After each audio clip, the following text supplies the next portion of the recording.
to the 12 days of Christmas, and in this episode we are going to be reviewing the team that won the Constructors Championship, the 2016 World Champions, which was Mercedes again, the third time in a row. Absolutely amazing job by them this season. So obviously coming into the 2016 pre-season, off the back of winning two consecutive Constructors Championships and Drivers World Championships, obviously the Drivers World Championship being won by Lewis Hamilton.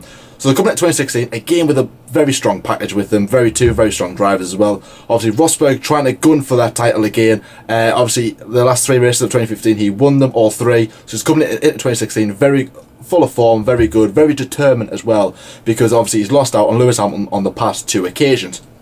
So coming into Australia, you would obviously expect them to dominate, obviously be up there at the top as always. They did show that in pre-season, they did show that in qualifying as well. Nick Rosberg won the race, he won that first race of the season, he won. Lewis Hamilton came in P2. So normal service resumes basically. Everyone was like, oh, will Mercedes do this? Will Mercedes be like this? Will they crumble? No. They're going to want to at the start of the season. That's everything you need to know about. I think we should just go now, guys. Right? No, I'm only kidding. Stay. It gets good. It gets interesting. Trust me. For the following race in Bahrain, same again for Nick Rosberg. He won the race. That's now 5 wins in a row now for Nico Rosberg, so very, very good in form. He's going for some good records along with Schumacher and Vettel, so some very unique drivers in Formula 1, and a fellow German as well. P3 for Lewis Hamilton. So Lewis out on his teammate, so it's definitely advantage Rosberg at this point, and it was even more advantage Rosberg at the Chinese Grand Prix. He won that as well. That's 3 wins in a row now for 2016. So it's getting very repetitive this season. P7 for Lewis Hamilton. So at the start of the season is again gremlins crept into his car, but it was more Lewis Hamilton than Nico Rosberg. Now at the end of the 2015 season, it was more Nico Rosberg that had gremlins in his car, more or less after the summer break, and that's how he lost the World Championship, and that's how Lewis Hamilton sort of walked away with it, stormed away with it. And whereas this season it was like kind of vice versa. It was like the gremlins have thought, right, I'm bored of Rosberg's car, let's go to Hamilton's car, let's have some fun in there, let's see what carnage we can cause in there. And obviously it was starting to cause a bit of debate as to whether Mercedes was now starting to favourite Nico Rosberg than Lewis Hamilton, which was all rubbish at the end of the day, because critics like to talk and everything like that, so a lot of words were stirring at this point. So at the end of the day it was getting pretty boring. And speaking of boring, Nico Rosberg wins the 4th race of the season at Russia. So that's 7 wins in a row now. If you add on the last 3 of 2015, 4 wins in a row, and he's won all of them so far. 100% record, 100 points for Nico Rosberg coming into Russia. P2 for Lewis Hamilton, and yeah, that was pretty much it really. So coming into Spain, the first European race of the season, you would obviously think it would be Nico Rosberg again. That was definitely not the case. In fact, they didn't make it through the first lap. When I say them, you know exactly what I'm on about. Basically, Rosberg on pole, Hamilton P2. Drive away, those two obviously battling each other at the start. Comes up to about turn 5, however, Hamilton goes for an overtake, goes on the grass. Obviously, there's no grip on the grass, so he loses some grip, spins. Obviously, it's not really aquaplane, he just loses grip, sort of skids across, hits Rosberg. Both cars are out. Everyone's left stunned, just like, wow, like nobody expected that. It was absolutely incredible. Absolutely loads and loads of drama. It was really, really absolute carnage, really. Hamilton throwing his steering wheel like that, and obviously had his head in the hands, and Toto Wolff, Niki Lauda, Paddy Lowe, everyone like that was not impressed one little bit.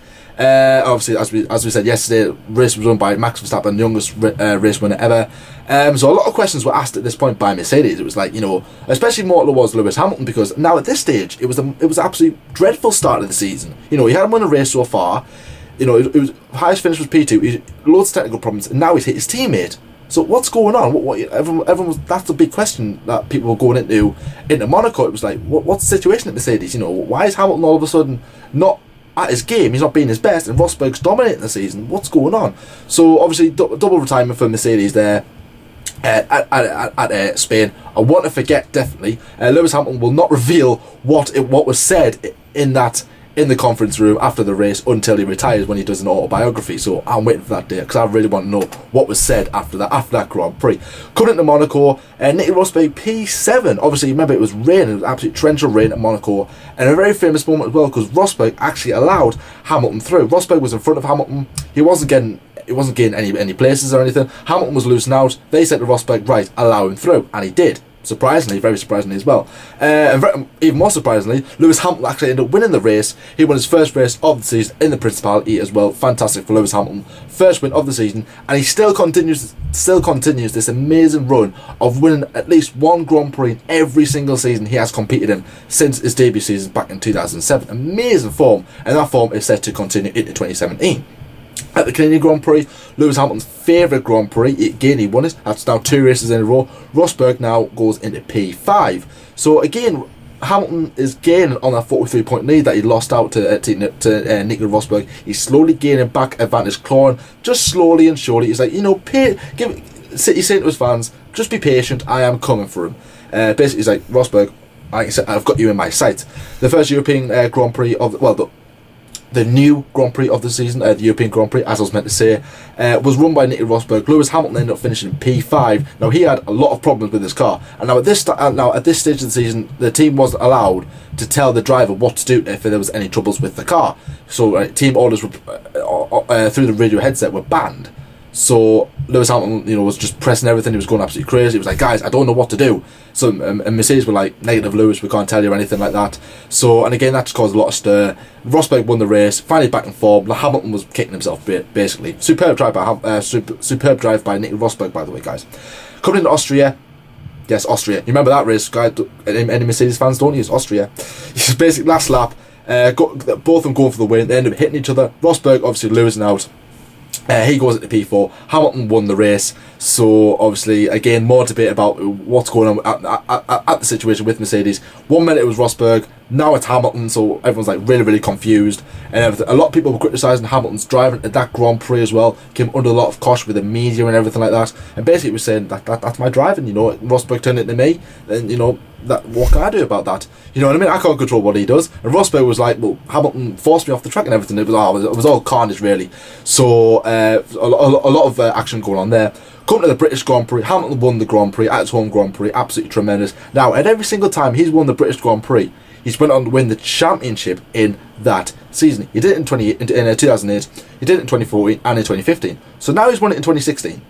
Can he go and do it now? Can he keep up this superb record of winning the British Grand Prix and then going on to win the championship in that season? At this point, it was looking really good. Obviously, Nico Rosberg finishing in P3. Hungarian Grand Prix, P1 again for Lewis Hamilton, P2 for Nico Rosberg. And at the German Grand Prix, P1 for Lewis Hamilton, P4 for Nico Rosberg. So Lewis Hamilton is coming into the summer break, winning the last 4 races in a row, all of them in July. Absolutely amazing form. And now at this point, he's actually overtaken Nico Rosberg in the World Championship. Has a lead, and now Rosberg's just like, really, I've just lost a 43-point lead. Wow. All that hard work at the start of the season is now done, finished with. What the hell, guys? What's going on? So, going into the summer break, obviously a lot of talking points, especially in Spain, especially in Austria, and obviously about Nico Rosberg losing that 43-point lead. He has to go into this summer break full of just a sheer mindset of he has to beat Lewis Hamilton. He's like, what can I do to defeat this guy? I've had a 43-point lead, for Christ's sake. This is the biggest lead I've ever had over him, and I've lost it. So he's like, right, let's not give up. Let's just fight. Let's fight to the bitter end. Let's see what happens in the next part of the season. So LC, coming into the summer break, Lewis Hamilton on top, Mercedes on top as well, dominating the season. We all know that they are going to win Constructors. Now it's just a case of who is going to win the championship. We thought it was Rosberg, now it's Hamilton. So what were you thinking going into the summer break about the situation at Mercedes between these two drivers? And do you think that Rosberg could have lost the title at this stage, because knowing that he did lose a 43-point lead? Were you like, well, I think Rosberg has lost this now? Well, firstly, I've got to say, JT, obviously the respect and admiration I found for Lewis Hamilton at that time was absolutely unbelievable. Obviously, as you said, Nico Rosberg had an amazing lead. Obviously, he came off the back of winning 7 in a row, matching Michael Schumacher's record. He had a massive lead in the World Championship, obviously, as you say, 43 points, and Lewis Hamilton managed to slowly but surely get that back. He won all 4 races in July, and he got it. Now, obviously, the big thing that I thought with Lewis Hamilton was fantastic was obviously that when he was being interviewed through races like Bahrain, China, well, obviously especially Russia, when the gap was massive, even on the Spanish, let's say prior to the Spanish Grand Prix, when obviously the gap was obviously at 43 points its biggest. And then obviously Lewis Hamilton was very calm and kind of came across to the media like, obviously I do care, I care, but I'm not like beating myself up about it. Obviously I'm very I'm calm really. Obviously that's all I can be. Compare that to like people like Sebastian Vettel. He was very calm, and obviously he didn't win the World Championship in 2014. Obviously after coming out after 4. It's a bit like that, really. Obviously, Lewis Hamilton was thinking. I don't think it was so much that I'm already the reigning world champion. I don't really mind. Maybe he was thinking it's a tactical game. Maybe he knew that obviously, it's about 4 races in. We have 17 rounds left. Who cares at this moment? I will get it back eventually. Obviously, he does. But I've got to say, I did like Lewis Hamilton's attitude and effort. And I've got to say, obviously, I've been a Lewis Hamilton. I mean, we were both Lewis Hamilton fans, obviously because we're British and we support our home drivers. But obviously, Lewis Hamilton, I think I gained more respect for him, more love for him. Really, obviously, go Team Lewis Hamilton, because it was absolutely unbelievable at that time. So the grades, obviously, I would say Lewis Hamilton's effort was an A star. Now, obviously, with that, guys, I'm saying that because obviously the wins that he got were unbelievable. Obviously, 4 wins in July was fantastic. He won in the Principality as well, and he won in Canada, where he had his first win in 2007. But that's the thing, though. He fought all the way. He fought in Austria. He fought in Britain at his home race. He fought in Hungary, which again he loves his circuit. He's won there many, many times. He became the most successful winner at that circuit. Absolutely unbelievable. And he got the and he got the lead back. Going into the summer break was absolutely unbelievable. It was Hungary, and then obviously he did that famous dab. That was like his salute by saying, now, I've got it back. What were you worrying about? Everyone out there, what were you worrying about? Because I have done it. That's it. It's done. Really, it is absolutely done. But obviously, the big stat that JT said, Lewis Hamilton has won the British Grand Prix. He's won the championship that same year, but will he do that this year? So, absolutely unbelievable from Lewis Hamilton. Nico Rosberg, on the other hand, his 7, so much of a shame, because I've got to say, I think the run that he was on, he could have made it 8. He could have made it 9, obviously with Sebastian Vettel's getting 10. He could have set his own benchmark in Formula 1, which probably will never, ever, ever be touched, because of the marginal gains. I mean, we thought 7 was unbelievable. We thought 9 was absolutely out of this world. And Nico Rosberg could have broken, I'd say, those 2 records. Well, he'd already matched 1. He could have broken Michael's, and he could have matched and then broken Sebastian's. But obviously, all great things must come to an end. Anyway, so we head into the Belgian Grand Prix, obviously at Spa-Francorchamps, the race after the summer break, and Nico Rosberg is back on top. A win for him and a 3rd place for Lewis Hamilton. Now, obviously, the big thing with Lewis's drive, and again, this is where he gained respect so much, because obviously, as you know, the FIA like to throw curveballs, like to throw spanners in the work. And they really did, with all this rubbish about penalties and all that. Anyway, long story short, Lewis Hamilton got started from London Heathrow Airport, so far away. Obviously, with his 50 million place grid penalty, it was absolutely unbelievable. So obviously, he started from the back of the grid, absolutely terrible. That the FIA were making him do that. He qualified just into the 107% rule, but start from the back of the grid. But then to make it into 3rd was great. And it's not just a track where, overtaking's not too bad. It's not a very demanding circuit. Spa is a hard circuit.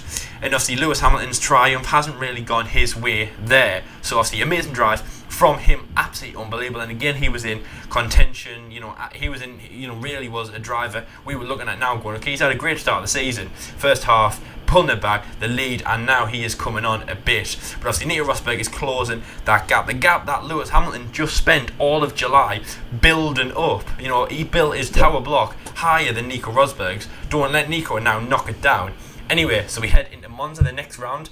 Nico Rosberg finishes in 1st position and Lewis finishes in 2nd. It was a great drive by Nico Rosberg. He was in contention for driver of the day. Again, so was Lewis Hamilton. Well, everyone on the podium was. Only one person took it, but both Mercedes drivers were doing such a good job. But obviously, this was a crucial moment.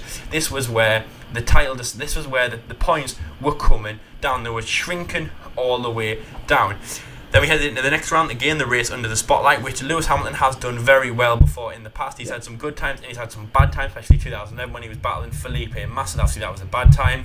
Nico Rosberg walks away with a win, so he's had 3 wins on the bounce, and he has won every single round since the start of the second half of the season. Lewis Hamilton finishes in 3rd place.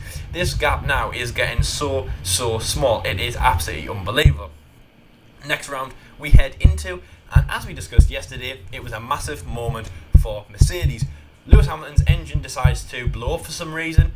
Nico Rosberg is already having a bad race back in third, and it's a Red Bull 1-2, so they walk away with the victory. The second time this year that Mercedes haven't won haven't won a Grand Prix, and the second time that those two races, or the 100% record even is a better way of saying it, is that those two races that Mercedes haven't won, at least one of the drivers has retired from the race. So obviously in Spain, as you know, it was both of them because they collided with each other. In Malaysia, it was Lewis Hamilton. Nico Rosberg still made it on the podium, thus collected 15 points, and now it was unbelievable. Squeaky tight, unbelievable. Nico Rosberg was pulling this back. It was absolutely amazing for him. Well, Lewis Hamilton's work is going down the drain, slowly but surely, but that's no way. We're not saying, though, that Nico Rosberg didn't deserve this, because 105% he did. Obviously, Nico Rosberg was shown that. Thankfully, he was actually bending around Lewis Hamilton's shadow and taking some sunlight. He was on the best form of his life at that time. So obviously, we rolled into the Japanese Grand Prix at Suzuka, and Nico Rosberg walks away with the win again. Absolutely amazing by him. Lewis Hamilton finishes in third.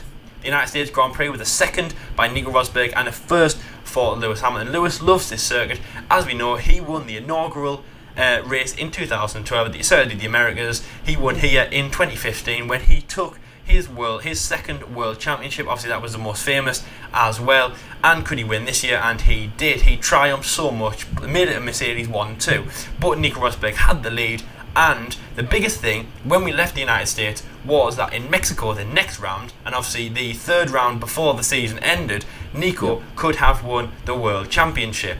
Obviously, that was the massive thing. And could Nico have done it? Lewis has a bad start. Say if you were going to make an odd on it, Lewis would have probably been terrible odds. Nico would have been the best, because people were saying, come on, Nico's going to win this. It's absolutely unbelievable. I'll tell you something though. When me and JT, got round to discussing after Mexico, we were shocked, because obviously I was shocked. It was unbelievable to see it, that at this moment in time, Nico could actually win. It was bonkers, really. It was another win, another 1-2 for Mercedes, and another victory by Lewis Hamilton. He won again in Brazil, and he won the last race in Abu Dhabi, and it was 4-2s for Nico Rosberg. In Brazil, it was a hard race again, where it came down to championship decider. Lewis Hamilton was happy that he won in Brazil. It halted Nico for one last race, but we headed into the last race in Abu Dhabi, where the chances of Nico losing this championship were slim to nil, if you want to say it. It could happen, obviously. I mean, anything can happen in Formula 1. We know that from this season. Obviously, countless examples we could give of that. Obviously, anything can happen. Don't count your chickens too soon, as G would say.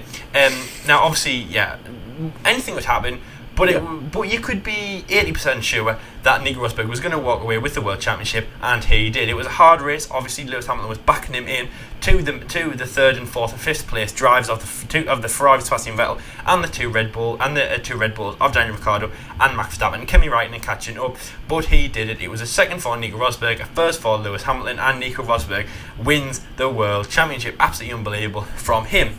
5 days after he wins the World Championship, before he even collects the trophy, he announces his retirement from Formula 1. Now that is a massive shock, unbelievable. It gave one person an early Christmas present, and that was Lewis Hamilton. But I'm sure Lewis will be sad to see him go. He will feel something, obviously, because at the end of the day, do remember, guys, that they don't hate each other. They were obviously friends when they were very young. Obviously, and I think this is an amazing story as well, because obviously you have someone like Lewis Hamilton and his dad, obviously gone through some hard times in Stevenage, just outside London in the UK. Then obviously you have Nico Rosberg and Keke Rosberg, obviously living in Monaco, obviously German as well. So hard, and then it's almost like two different families coming together, meeting in car, and the dads became friends, the kids became friends. As they said. At 13, obviously they were rivals with each other at that time, but it was a very friendly rivalry. They grew up through teenage years. Nico made it into Formula 1 year before Lewis Hamilton did. They were very good friends through Formula 1, found out they were going to be teammates, and they have had an amazing friendship. We talk about their rivalry, but that's what's great about it. It's a bit like me and JT having a rivalry. That would be fantastic, and obviously I would hate them in the rivalry, but obviously off the track we would be back to being friends again. A bit like they are as well. So obviously people talk about them being rivals. They are unbelievable friends, and obviously Lewis will feel something heavy when he leaves. And to be honest, I think if you watched the FIA prize given in Vienna about a month ago when this happened, you know, you would have definitely seen it as well. But obviously, absolutely unbelievable season from them. And Nico, I'm so happy he won. He sounded ecstatic on the radio. It sounded like he was happy. It sounded like he was lost for words. But it also sounded like a bit of a, you know, thankfully I've done it. You know, I'm actually, you know what? I'm actually really, really tired. You know, it's a bit like, you know, you know, it's almost like, you know, you have those sport and funny interviews. It's always like Nico, you know, gets out the car. What's the first emotion you have? You know, tired. Just, you know, I want to go to bed now. Because that's what he does. You know, JT, obviously he would have been incredibly tired because obviously he's been in the shadow of Lewis Hamilton since 2013. 2013, you know, obviously he was outscoring them, but they weren't in contention. Obviously both of them weren't really in the Formula 1 contention for the win because obviously it was Red Bull. 14 he was in the shadow. 15 he was in the shadow. In 16 he was out of the shadow, then back in the shadow, then fighting in the shadow, and you know, he finally has triumphed. But JT, it's not just that; it's also the in-season squabbling that they have had. You know, it started in you know, you could say it started in even Malaysia 2013. People are saying, obviously, with you know, with obviously Mercedes's like, you know, mini multi 21 behind the Red Bulls. You could say that, but obviously, I think the biggest start obviously was Bahrain 14, battling on the track. Then it went to Monaco when Lewis Hamilton said, "We're not friends." Then the big one, well, the bigger one, because obviously I've just said Bahrain is the big one, was obviously when they collided in Spa. 2015 was kind of clean, but obviously battles between the teammates weren't very friends. That's when they started to separate. Obviously Lewis Hamilton would have like his life, Nico would have his life. They wouldn't speak to each other. They'd only shake hands if they both got on the podium. 2015 wasn't too bad. Obviously 2016 had the crash in Spain. They've had little bits and bobs, and thankfully Nico has done, and as I say, that's why the biggest sigh of relief came from his side of the garage. All the mechanics, everyone, obviously Nico, Vivian, and Germany, really, you know, another World Championship goes back to that country. It'd be absolutely unbelievable. And obviously going into the winter break, and obviously going into the rest of Nico's life, obviously I hope he has a very good, it's a retirement, but obviously it's happy retirement, and he probably will do something else. It might not be in Formula 1, but obviously we wish him all the best for that. And obviously everyone else as well, and Mercedes in finding a new replacement. But for this season, for the season that just happened, JT, Mercedes absolutely unbelievable. I would give Nico Rosberg his effort an A star. He wanted this so much, and I think you can agree as well. Nico, this is what all he wanted. It was almost like, you know, this is all or nothing really. I'm putting everything on the line. This is what I'm going for. Lewis Hamilton's effort, again, I would say it's a very strong A, and the team's performance, again, it's an A star. Effort really isn't playing on the table. They could not care, but they still would be on the top. Obviously, you know, being 300 odd points ahead of Red Bull Racing into the distance, never ever seen. They once did you know that they went to the top in Australia, and that's where they stayed for the whole year. A bit like I was expecting it, to be fair. Oh yeah, everyone was. I think everyone was. That wasn't. Yeah, you're right. That wasn't that wasn't really a stat attack. I was like, wow. I was like, that was we predicted it. Tell me something I don't know. But obviously that's what happens. But I mean, absolutely unbelievable, JT. Mercedes, what a season, what a tale of two drivers, and that's the thing. I mean, you know, give it a month or so, and it will all be over. Lewis Hamilton will go back. He won't be the reigning champion anymore. There'll be no reigning champion in Formula 1 anymore. Mercedes will start the 2017 season. Nico won't be there, and that's the thing. Give it a few months down the line. Get to Spain 2017 for winter testing, and that's the thing. It will only be a story. But I mean, what a story it was, wasn't it? Oh, it was absolutely amazing. You know, the rivalries they've had, the times that they've had. You know, it's. Well, I mean, to be fair, not only that, it was just this season in general. I thought it was just the best one out of the lot. You know what I mean? Just how close they were how close they were for the title fight, the battles that they had. It was more extreme than 2014. I mean, they had a little tap in Belgium. You know, they had a bit of a squabble in Bahrain 2014. But then when they come to Spain 2016, that will always be remembered for like when everything just flipped on its side. When it was Rosberg and then it was Hamilton, like soon after that. Then once it was summer break, it was then Rosberg again, and that's pretty much how I would say. You know, what a season it was for Mercedes. Well deserved champions at the end of the day. Let's not forget. I am going to agree with LC's on his grades. I don't think there really is need for me to explain it or anything because they have had a superb season for Nico Rosberg, especially Lewis Hamilton. He will come back a stronger driver next season. I'm pretty sure he will. Obviously, he'll have a new teammate. Who that teammate will be, we don't know yet. It hasn't been announced yet at time of recording. So hopefully it'll be, maybe might be a young driver, might be an experienced driver. We really don't know who it's going to be. We don't really have an inkling just yet, but hopefully we'll have a new fresh challenger who will maybe put him a little bit on the edge a little bit. Maybe see how far they can push his emotions and everything, and maybe everything else like that. And let's see how good Mercedes can be next season, and perhaps maybe Lewis Hamilton can go for another title, or maybe his new teammate might actually beat him to it. It's only one way to find out, guys, and that is to make sure that you stick around next season. But anyways, guys, we're going to wrap this video. Thank you very much for watching, and that is it. That is the end of the not the end of the 12 days, but it's the end of us reviewing the teams for the season. Absolutely amazing season. Obviously, Nico Rosberg winning the World Championship for the first and only time. Obviously, he's retiring now. Very, very surprised about that. Max Verstappen becoming the youngest ever race winner. So and his move to his move to Red Bull. Very, very surprising. Absolutely crazy season. I'm pretty sure 2017 can only be that bit better. Obviously, only time will tell. Let's say if 2017 can become a better season than 2016. I don't think it will. But as I said, let's just see how it goes. But anyways, guys, thank you very much for watching. And it's Christmas Day tomorrow, so I'm pretty sure that right now we can just switch this off, subscribe first, switch this off, go to bed, get some sleep, because Santa is on his way. I can actually hear him right now, so guys. So me and Elsie are quickly gonna go. We're gonna go get some sleep, get ourselves our hot chocolate, get ourselves ready.